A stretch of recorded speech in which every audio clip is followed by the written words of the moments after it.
Assalamualaikum warahmatullahi wabarakatuh.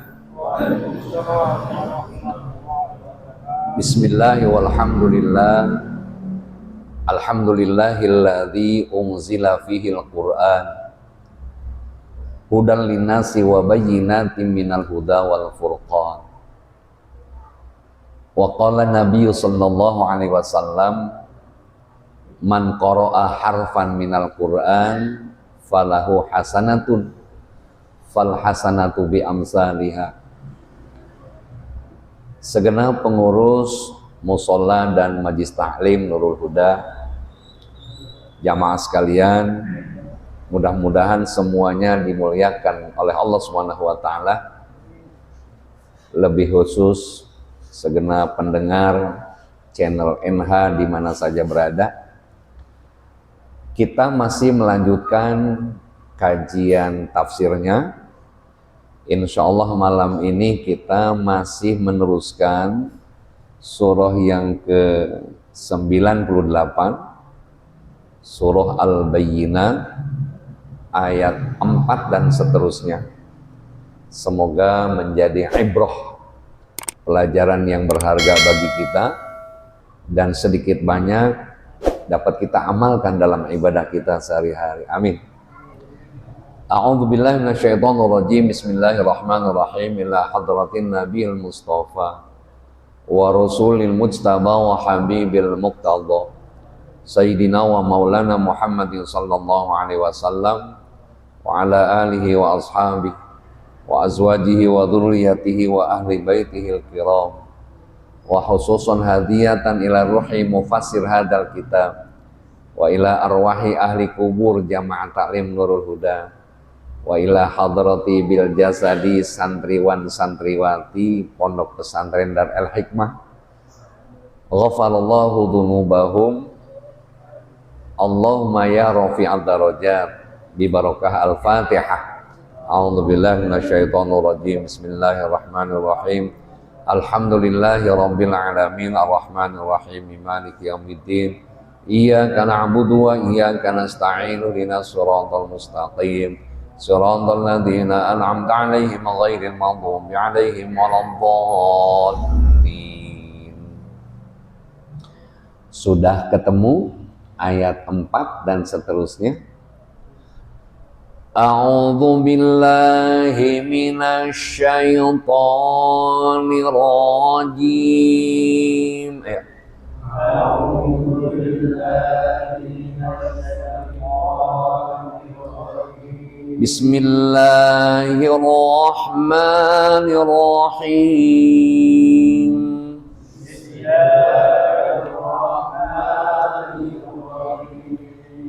وَمَا تَفَرَّقَ الَّذِينَ أُوتُوا الْكِتَابَ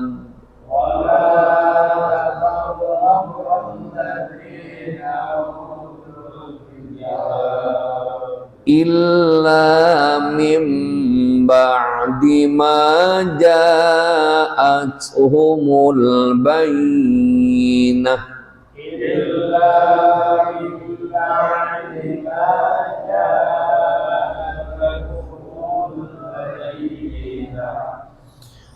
وَمَا أُمِرُوا إِلَّا لِيَعْبُدُوا اللَّهَ مُخْلِصِينَ لَهُ الدِّينَ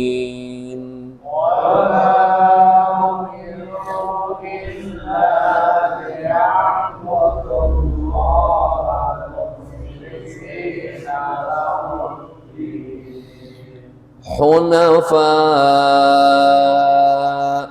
ويقيموا الصلاة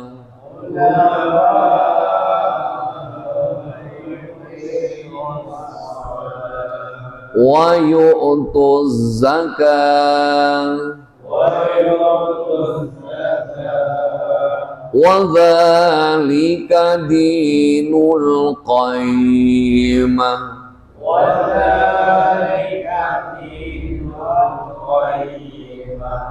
Innal ladzina kafaru min ahlil kitab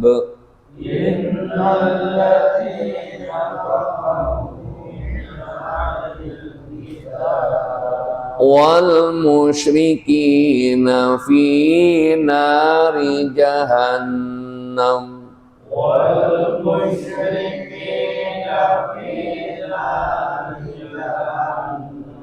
khalidina fiha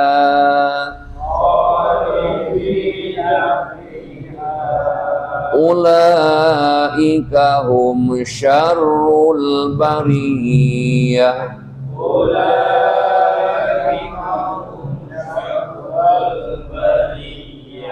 innal ladzina amanu wa 'amilus shalihat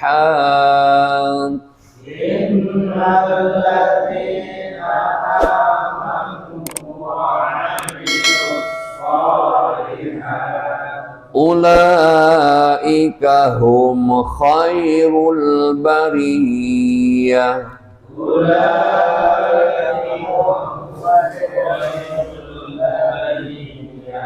jazaohum 'inda rabbihim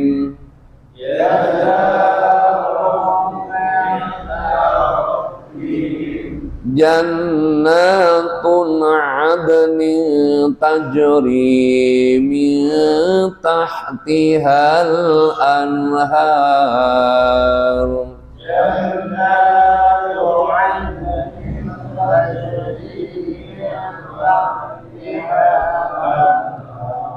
khalidina fiha abada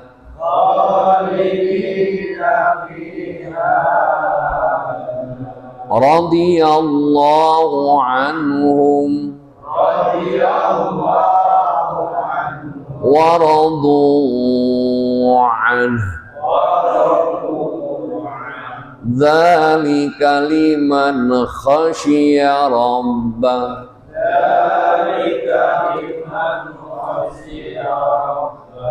Shadaqallahul azim.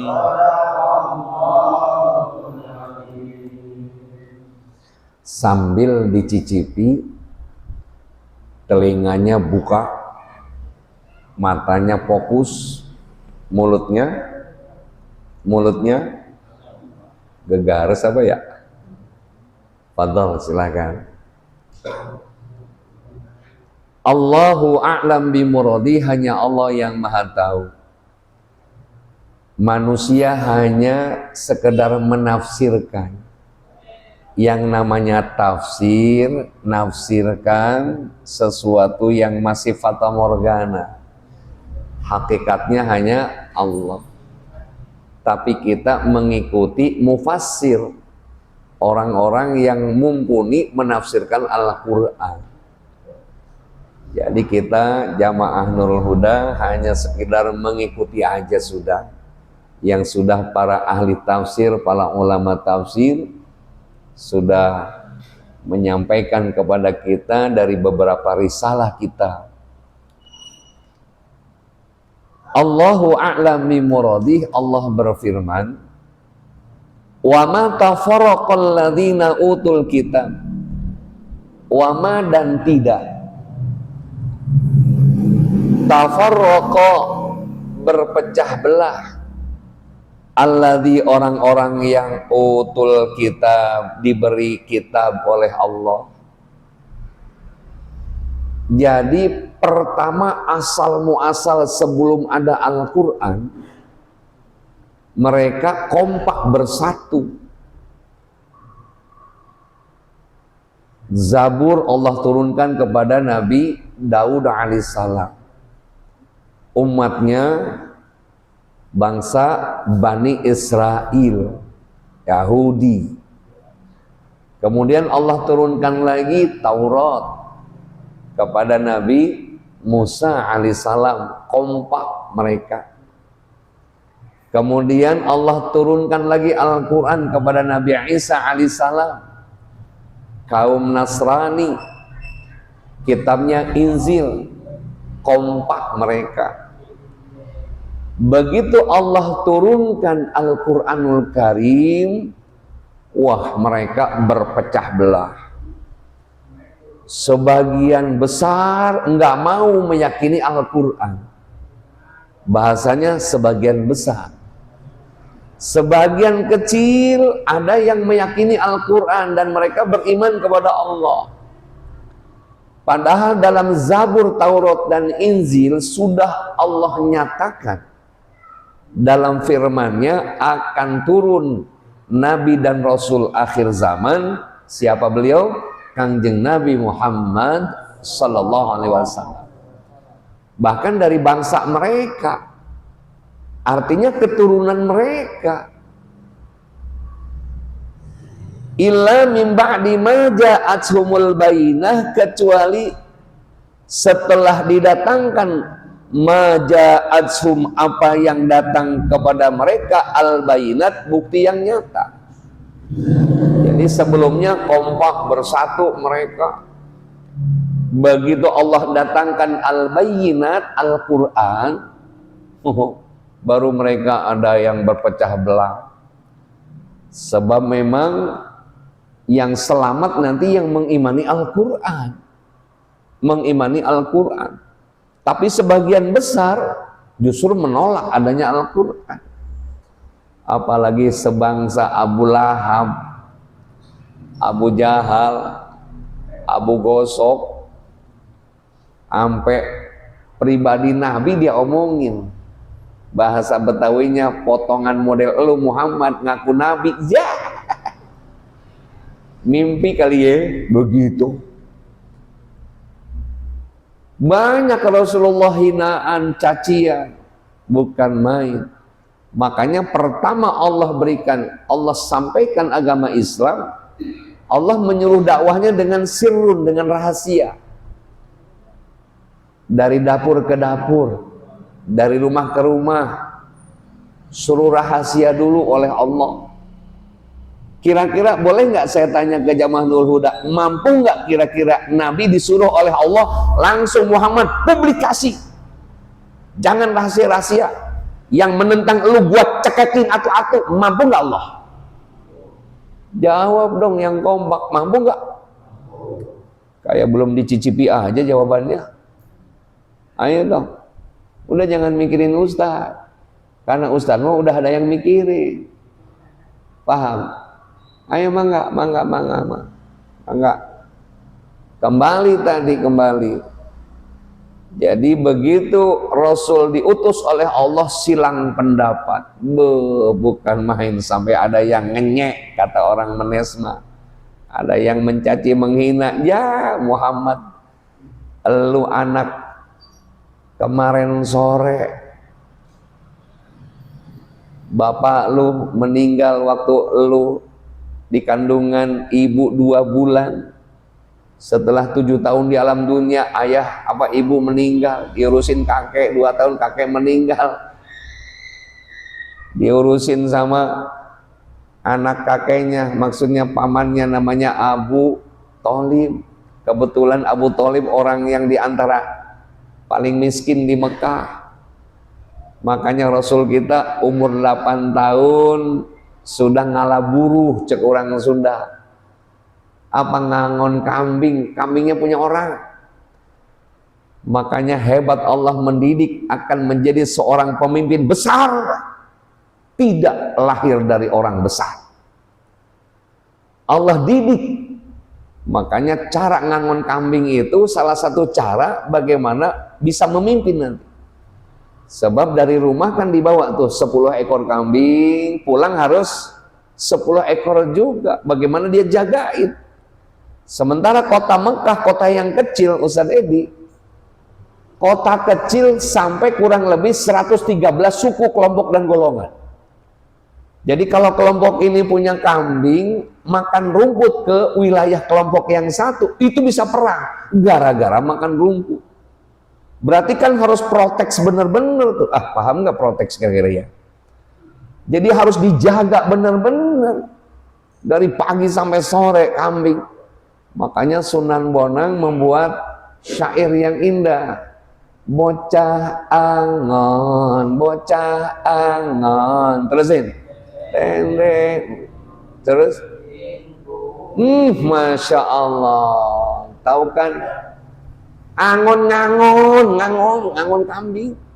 Makanya siapa di sini yang mau jadi nyalon RT, ngangon kambing dulu lo. Makanya pemimpinmu yang dipilih jangan keluar mercy masuk mercy. Pasti dia nggak akan peduli dengan rakyat.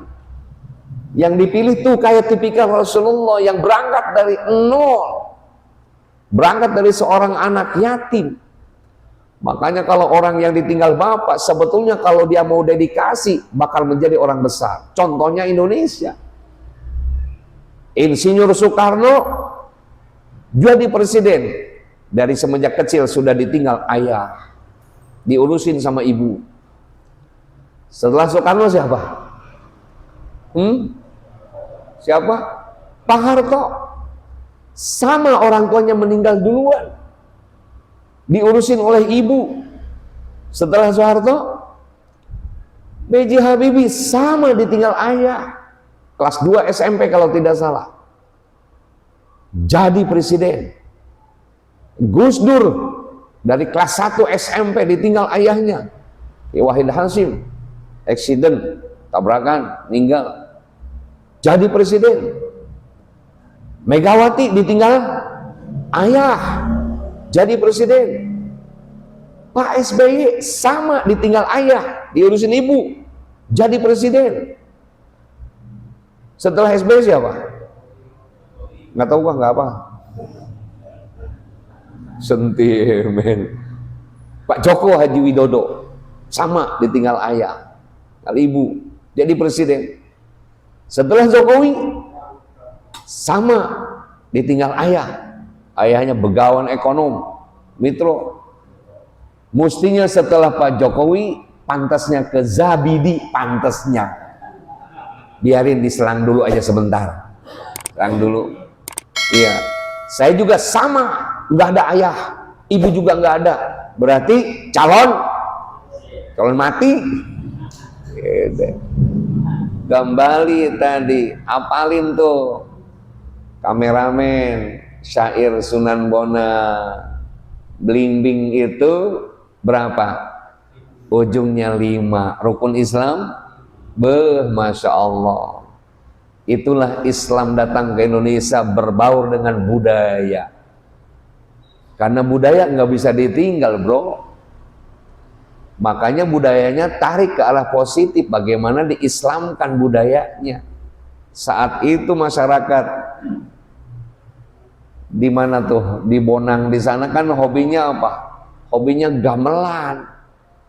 Apa diharamkan oleh Sunan Bonang? Enggak, malah dibuat bagaimana suara keluar dari musik gamelan itu biar mereka terimajinasi dengan syariat agama. Dipukul tuh gamelan, la ilaha illallah. Bunyinya itu, la ilaha illallah. Masya Allah, hebatnya ya para wali. Hebat para wali. Kan main. Kembali tadi, jadi mereka mimba di maja'at sumul bainas, sebelum datang Al-Quran mereka kompak. Begitu datang Islam, wah mereka bersatu memusuhi Nabi. Sekarang Ayatullah Humaini teriak-teriak, Ustaz Edi. Aina daulatul Islam, mana negara Islam? Kita punya umat Islam seluruh dunia 2 miliar. Jangankan dikirim rudal Israel, kita kencing aja masukin ke plastik, dilemparin ke Israel, kerendam tuh Israel. Sebelum kencing, makan jengkol dulu sama pete. Kencing kita, lemparin. Kalau Islamnya bersatu. Makanya kata Sayyidina Ali, al-haqqu bila nidham yaghlibul batil bin nidham. Jika kebatilan terorganisir, pasti akan mengalahkan sesuatu kebenaran yang tanpa terorganisir. Wah, makanya alhamdulillah kalau kita ngomong nih, buat apa nih bikin musola sebagus ini kalau tidak dimakmurin? Betul-betul, betul-betul. Apa coba? AC-nya dingin apa enggak ya? Karpetnya bagus, konsumsi tersedia. Coba dirubah Mas Bambang, nanti undangan malam minggu yang akan datang bunyinya, yang hadir kami sediakan bingkisan dan amplop 100.000 per orang. Hadir nggak kira-kira? Penuh nggak musola? Itu dia masalahnya. Kapan kita berjuang minimal duduk di musola, duduk di majelis taklim? Gampang berjuang ke Israel, ke Palestina sana. Kembali. Jadi sebelum datangnya Islam mereka bersatu padu. Emang begitu. Begitu datang kebenaran, ya mereka jadi musuh bersama Rasulullah SAW. Masya Allah. 13 tahun di Mekah. Sampai-sampai sepeninggal istri Siti Khadijah, Rasul mencoba. Kata Rasul, saya nggak mau selalu berduka. Berangkat beliau mau dakwah ke Taif namanya, 100 kilo dari kota Mekah. Kedengar sama Abu Jahal, Abu Lahab. Sebelum berangkat Rasul ke Taif, Abu Lahab ngutus dulu utusannya, bikin surat ke pembesar-pembesar Taif, Muhammad jangan diterima. Coba segitunya merintangi agama. Makanya kita bersyukur di kampung kita ada musolah majelis taklim Nurul Huda. Siapa yang merintangi? Ayo. Kira-kira kata Pak Edi, siapa yang merintangi memakmurkan musola Nurul Huda? Tak celurit sampean. Kalau dulu kayak apa coba? Sampai-sampai Rasulullah dilemparin kotoran unta. Sampai-sampai yang terlihat hanya matanya aja Pak kameramen. Masya Allah. Sampai-sampai Fatimah Zahra itu ngeguntingin rambut Rasulullah. Kenapa? Karena rambutnya penuh dengan kotoran. Nangis Fatimah. Apa kata Fatimah putrinya Fatimah Zahra? Ya Allah, ayahku jangankan melakukan kesalahan besar, kesalahan kecil pun tidak. Ayahku selalu senyum, jangankan kepada teman, kepada musuh pun dia selalu senyum. Apa salah ayahku ya Allah? Sampai seperti ini dihinakan oleh orang-orang Taif. Makanya datang Jibril kepada Nabi, ya Muhammad, salam dari Allah. Waalaikumsalam, kata Nabi. Pesan dari Allah mau diapain nih orang Taif? Kata Jibril, apa gunung-gunung yang di Taif? Gua hancurin, gua tibanin sama orang-orang Taif, atau gua cekekin atu-atu, kata Jibril, orang Taif, atau gua mampusin semuanya orang Taif. Apa kata Nabi? Jangan mereka melempari aku karena mereka tidak punya hidayah, karena mereka tidak punya petunjuk yang benar. Maka tolong sampaikan salam kepada Allah, berikan mereka taufik dan hidayah. Masya Allah. Kira-kira Mas Bambang mau ke musola Nurul Huda dilemparin kotoran, kira-kira ngomong begitu enggak? Biarkan, mereka belum punya taufik hidayah. Model kita mau begitu. Potongan model begini nggak mau kosong-kosong, maunya 1-0. Ya itu Rasulullah, itu Rasulullah. Tapi kenapa begitu Rasul diutus membawa risalah agama Islam, jadi musuh bersama mereka? Wa ma umiru illa liya'budullah. Baca udah enak-enak, yang sebelah kiri masih semangat nyaut Allahnya. Yang sebelah kanan kayak orang yang mau ngabisin. Allah. Ulangi. Wa ma umiru illa liya'budullah. Kepaksa. Nggak tahu dia yang baca, mohon maaf. Tahun 2000 saya ini juara kori nasional Pak, juara 1. pesertanya ada 50, yang 49 kagak datang, kagak hadir. Ma'asyiral muslimin rahimakumullah, jamaah Nur Huda dan pemirsa channel NH di mana saja berada, mari kita kaji ayat yang kedua. Wa ma umiru, dan tidak umiru mereka diperintah, maksudnya oleh Allah, illa kecuali liya'budun, supaya mereka menyembah Allah mukhlisina, dengan memurnikan lahu padanya ad-din, agama Allah. Jadi kata lain, tidak ada perintah kecuali mereka disuruh menyembah Allah. Dari dulu kita bahas di Nur Huda betapa sulit merubah mindsetnya orang Arab. Kenapa? Karena dari semenjak Nabi Isa diangkat oleh Allah ke langit, hampir 475 tahun tidak ada Nabi, nggak ada Rasul, kosong, fatrah, nggak ada dakwah, hampir 5 abad. Seperti apa manusia 500 tahun nggak ada yang ngajarin, nggak ada yang ngasih petunjuk tentang hidayah, tentang kebenaran, kayak apa? Masya Allah. Bisa kebayang disebut zaman jahiliyah. Apa yang dia yakini dia sembah. Makanya sampai ada 113 Tuhan yang mereka sembah. 113 Tuhan. Kadang-kadang kalau bosen dia bilang sama pemahat patungnya, coba dong, bosen gua Tuhan yang kemarin, bikin lagi yang baru Tuhannya. Gimana caranya? Tangannya di atas 5, di belakang 4, kira-kira begitu. Apa tuh ya begitu? Begitu tuh. Masya Allah, orang sana. Maka kita bersyukur, saudaraku, di kampung kita ada musola Nurul Huda. Syukur di kampung kita masih ada ustadz, amin. Masih ada kiai, amin. Nah, Bang Ajan, kiai itu barang langka. Yang namanya barang langka, semakin tua, semakin lama, biasanya semakin itu maksudnya. Itu maksudnya.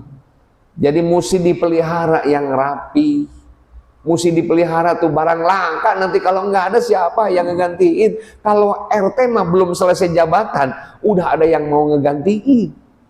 Betul nggak? Presiden baru setahun juga belum, udah ada yang ngomong teruskan sampai tahun 2029 nyalon lagi. Aduh, belum aja setahun. Tapi kalau pemuka agama tadi, kiai, nggak ada siapa yang gantiin. Makanya dulu kan kasus ada mesin bagus di komplek bagus, sholat maghrib habis azan marbot kok nggak datang ustaz, sampai 6:30 ditungguin. Ternyata ustadznya sakit. Sakitnya biasa, dunia perusahaan nggak jauh dari mencret. Waduh, akhirnya apa yang terjadi? Kan nggak ada imam, nggak ada imam. Kata makmum yang ada, udah kita ketua RT aja suruh imam. Kata ketua RT enak aja. Gua kan pemimpin cuma wilayah, imam kan belum pernah. Lu aja tekan pemimpin, ayo lu aja daripada nggak ke sholat maghrib kita. Kepaksa tuh ketua RT imam, yang dibaca suratnya pendek, tapi karena nggak biasa, mungkin hafal tapi nggak biasa kan sulit, betul nggak? Yang dibaca surat Al-Ahzab, tabat yada abi lahabin wa tabat yada abi lahabin wa tabat yada, nggak naik. Kata makmum, terus teh Anda pasti bisa, tabat yada abi lahabi wa tabbat yada. Aduh, aing teu katimu cek RT. Akhirnya RT nangis sampai duduk, akhirnya makmum juga pada nangis, semua duduk. Nggak bisa sholat karena ustadznya mencret. Ternyata tinggal diusut, ustadz mencret karena 3 hari nggak kebeli beras. Makannya cuman kacang tanah yang ditanam di depan rumahnya. Coba kira-kira tega amat itu jamaah Nurul. Jamaah di sono komplek. Kan nggak enak kita. Ustaz Dedi kemana? Ustaz Dedi nggak jadi imam. Mencret kan. Kedengarannya, Masya Allah. Masya Allah. Itu penyakit orang miskin mengajak mencret. Korengan. Bisulan. Orang yang banyak duit mah jantung, stroke. Beda. Kembali tadi. Wa ma umiru illa liya'budullah. Tidak ada perintah oleh Allah kecuali untuk ibadah kepada Allah. Saya kemarin malam taklim dengan anak-anak muda tuh, saya sampaikan, hei anak muda, jangan lupa sisain waktumu untuk akhirat. Dunia itu sebagai penopang untuk ibadah, bukan viewer mencari dunia untuk kepentingan dunia, bukan. Sisain waktu untuk akhirat. Sebab kalau dunia dicari, dunia dituju, enggak bakal selesai dunia mah, betul nggak? Enggak bakal. Siapa yang puas dengan dunia? Enggak. Yang udah punya satu pengen, udah punya dua pengen, oh itulah dunia, Masya Allah. Makanya semangat Mas Bambang WA, Ustaz, talim enggak malam ini? Kan malam minggu kedua, gua bilang Mas Bambang, semangat amat. Terus malam minggu pertama dulu kan hari tasyrik, masih nyembelih hewan kurban di sini ya, nyembelih hewan kurban di sini, nyembelih. Dijawab dong, nyembelih nggak? Tapi saya nggak percaya. Oh nggak nyambung, masih ditaruh di freezer kali sama Mas Bambang ya? Iya, kan itu ya. Nggak percaya saya kalau nyembelih di sini kan itu ya. Udah, akhirnya saya WA tadi saya acara Walimatul Arus di Kampung Caringin. Caringin itu dari Ciawi ke dalam dekat Cemplang, Bogor. Alhamdulillah. Selesai tadi jam 12:30 saya sholat dohor di kebunnya Duren Warso. Wah, ada yang ngajak. Enggak sih, enggak seberapa makan durennya, tadi cuman 5 butir 3 orang kira-kira lah gitu. Ya. Hanya sekarang nih kalau enggak apa namanya yang biru-biru itu yang ada mentolnya tuh susah ini kayaknya. Ya. Paham Pak kameramen? Tapi kayaknya nggak paham kan. Kira-kira begitu. Iya. Sampai mana? Sampai biru-biru. Ada di Indomaret kalau nggak salah. Iya. Jadi illa liya'budullah, kecuali untuk ibadah kepada Allah. Siapa yang diajak ibadah kepada Allah? Mukhlisin, orang-orang yang menyandarkan diri kepada Allah. Makanya kalimat ikhlas, sabar, qanaah, zuhud, kalimat yang mudah diucap, sulit diamal. Ini kan mukhlisin, orang-orang yang ikhlas. Apa makna ikhlas? Segala sesuatu disandarkan karena Allah. Itu ikhlas. Tadi Mas Bambang yang buka pintu musola untuk ngajakin sholat maghrib, itu ikhlas. Yang ngamparin karpet, ikhlas. Yang nyediain konsumsi, ikhlas. Yang azan tadi ikhlas, sandarkan kepada Allah. Yang jadi imam maghrib tadi ikhlas.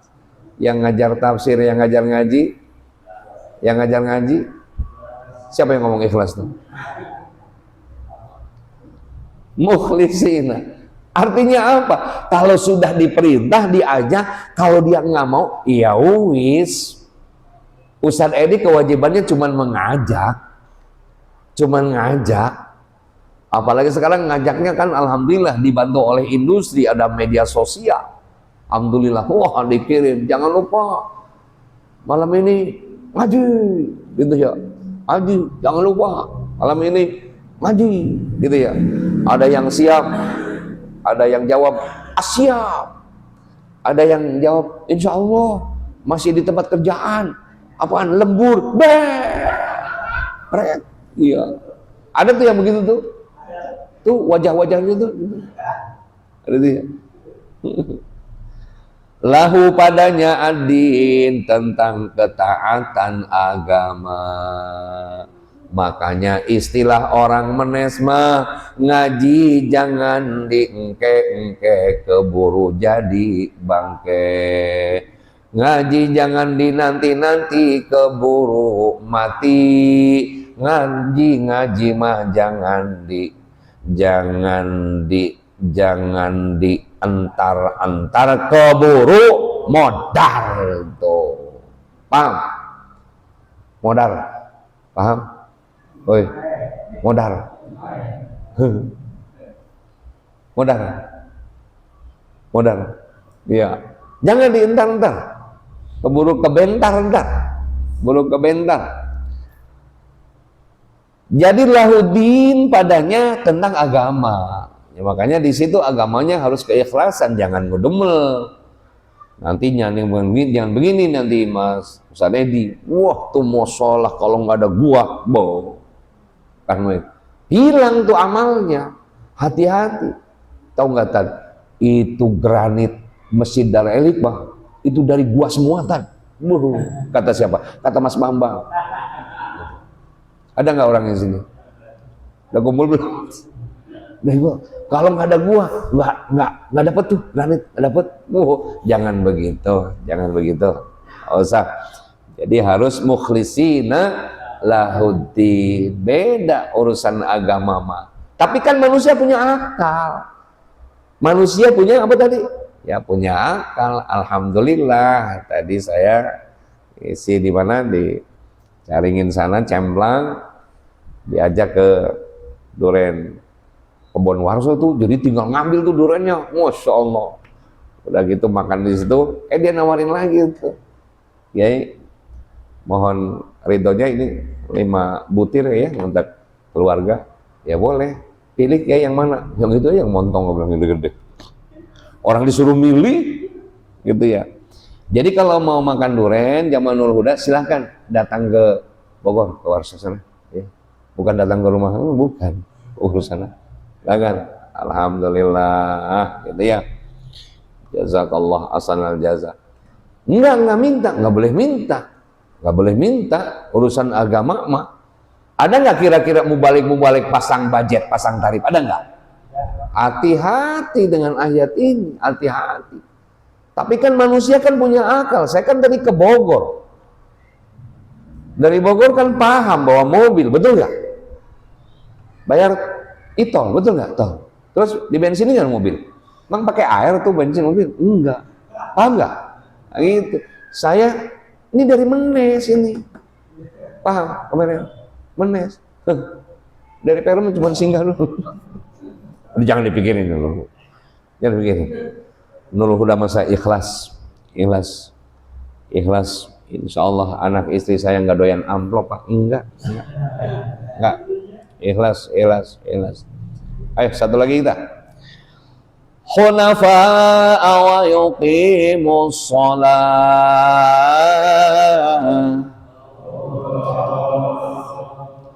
Hunafa, cari agama yang benar. Cari yang condongnya kepada kebenaran, yaitu jangan asal aja. Ini mantan pelatih bulu tangkis ngaku jadi nabi, diikutin. PA bener tuh orang. Namanya aja nggak jelas, Ahmad Sedeng. Lu tahu Sedeng? Gendeng Sedeng tuh. Sampai 750 pengikutnya. Masya Allah. Katanya Ahmad Musodik orang Pamulang sana, Depok, dapat wahyu. Di mana? Di Gunung Sindur, Bogor. Masya Allah. Datang lagi muncul perempuan ngaku malaikat Jibril. Siapa namanya? Lia Edan. Ada nggak pengikutnya? Masya Allah. Yang menyedihkan yang dulu tuh, perbatasan antara Brebes dan Cirebon, Jasuna tuh. Tukang becak namanya Tukimin ngaku nabi. Dari nama aja kan Masya Allah, maaf, bukan saya mengecilkan nama Tukimin. Mana ada turunan Nabi daripada Nabi dan Rasul namanya Tukimin, mana ada coba. Tapi ada aja pengikutnya. Begitu ditanya, kenapa Anda ikut Tukimin? Enak Nabi yang ini mah, nggak usah sholat, nggak usah puasa, nggak usah zakat, tiap malam joget, dangdutan aja. Mana ada Nabi ngajarin begitu, kan PA. Betul nggak? Udah gitu kalau kita makan enak. Sallallahu ala Muhammad kan pantas. Kalau Nabi tukimin sallallahu ala tukimin. Aduh. Kembali tadi, hunafa'a hanif, yang lurus, yang lempeng, ikutin. Termasuk sesuai dengan keyakinan kita, Pak kameramen.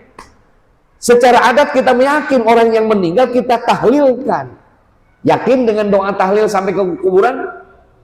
Jawab yang kompak, yakin nggak? Yeah. Teruskan.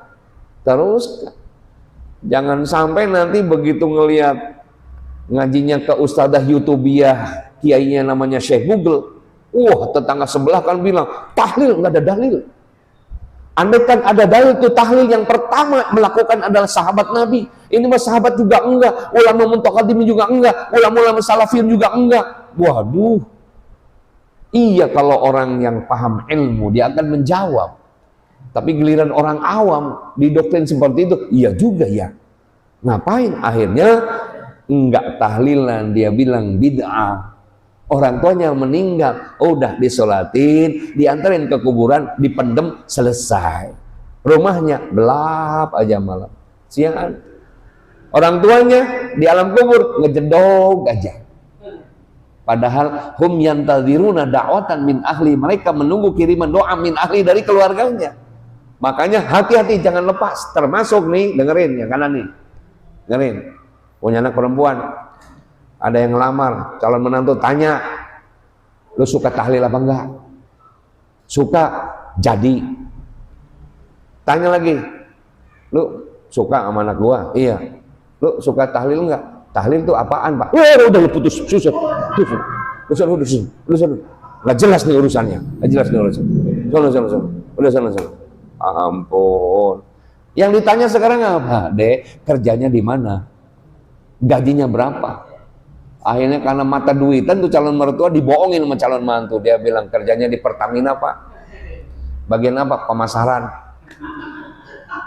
Habis resepsi pernikahan kok nggak ngantor-ngantor, ya itu kantornya apa? Drum, keliling kampung, minyak gitu kan, pemasaran namanya juga. Iya, sampai mana tadi Jis? Minyak. Wa yutuz zakat, dan mengeluarkan zakat, wa dzalika dinul qayyimah, dan demikian itulah agama yang lurus. Maksudnya masa ditanya, lu agama Islam tapi sholat kagak, ngaji boro-boro, berarti dia bukan dinul qayyimah, numpang doang. Tidak terasa, alhamdulillah sudah waktu isya tiba. Kita akhiri dengan kafaratul majlis. Subhanakallahumma wa bihamdika asyhadu an la ilaha illa anta astaghfiruka wa atubu ilaik. Semoga kita bisa berjumpa dalam kajian-kajian berikutnya. Semoga juga kita dipanjangkan umur oleh Allah Subhanahu wa taala. Adaniyah wa akum wa adanallahu wa iyyakum ajmain. Assalamualaikum warahmatullahi wabarakatuh.